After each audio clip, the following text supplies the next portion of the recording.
E o Partido Novo quer a criação, sim, de um código de conduta para ministros do Supremo Tribunal Federal. E o Igor Damasceno já traz a informação completa. Conta aí, meu amigo.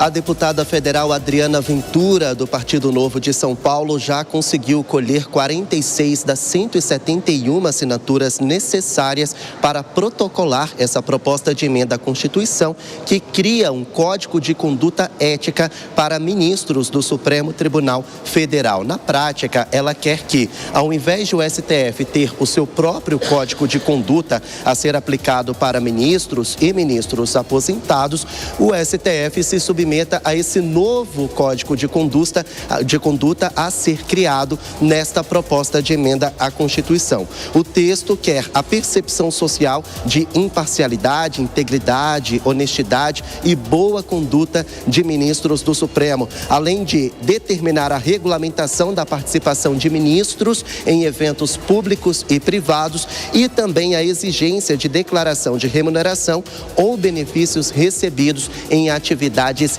externas, ou seja, um código de conduta para ministros do Supremo Tribunal Federal, depois de toda essa polêmica envolvendo o caso Banco Master. A deputada federal do Partido Novo ainda propõe que esse código se estenda também a outros tribunais superiores, como TSE e TST, e também que o Conselho Nacional de Justiça também crie o seu próprio código de conduta. A justificativa da deputada é que um poder não pode atravessar a autoridade do outro. Evandro. Agora, o Igor Damasceno, tem outro parlamentar também buscando iniciativa e que conduta seria essa, hein? Conta pra gente.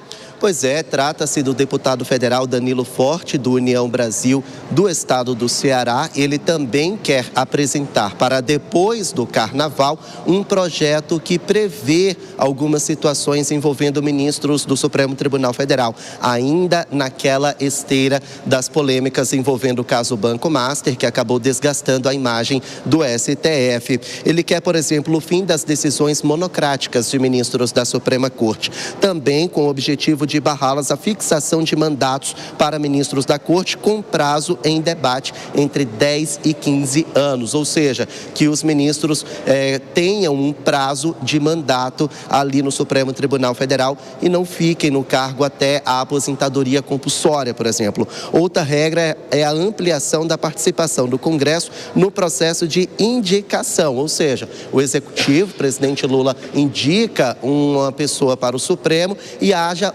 mais participação do Congresso Nacional nesse processo de confirmação ou não da escolha do presidente Lula, retirando o Executivo a prerrogativa exclusiva. Um dos modelos em análise é semelhante ao Tribunal de Contas da União, que alterna a origem das indicações, ou seja, limitando o poder do presidente na indicação do ministro a ser confirmado na vaga do Supremo Tribunal Federal. Agora, esse projeto de Danilo Forte, ele só deve ser apresentado para depois do Carnaval e por se tratar de um tema extremamente polêmico, ele ainda caminha a passos um tanto mais lentos, mas que está nessa esteira envolvendo o Banco Master. A gente vai seguir acompanhando todos os desdobramentos e as reações do Congresso Nacional em torno deste assunto. Voltamos ao estúdio.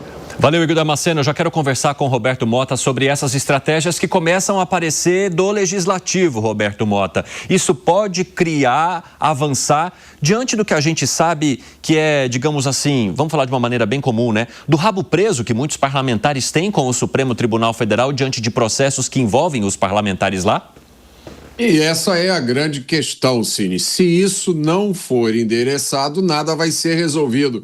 Se fica discutindo essas medidas acessórias como se elas fossem mudar alguma coisa. O que muda você colocar um mandato? Apenas terão mais ministros. Vai sair um, entra outro. E o comportamento continua o mesmo.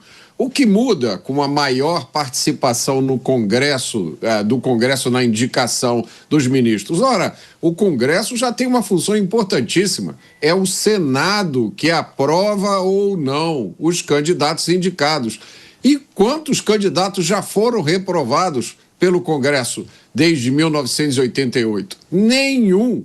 os únicos candidatos que foram reprovados até agora. Isso aconteceu mais de 100 anos atrás, no governo de Floriano Peixoto.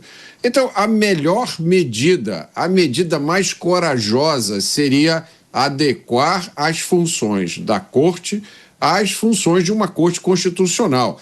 E a principal medida para isso é óbvia, acabar com o foro privilegiado. Não cabe à Suprema Corte de um país conduzir investigações ou julgar indivíduos. O trabalho dela é julgar um pequeno número de questões constitucionais de repercussão geral.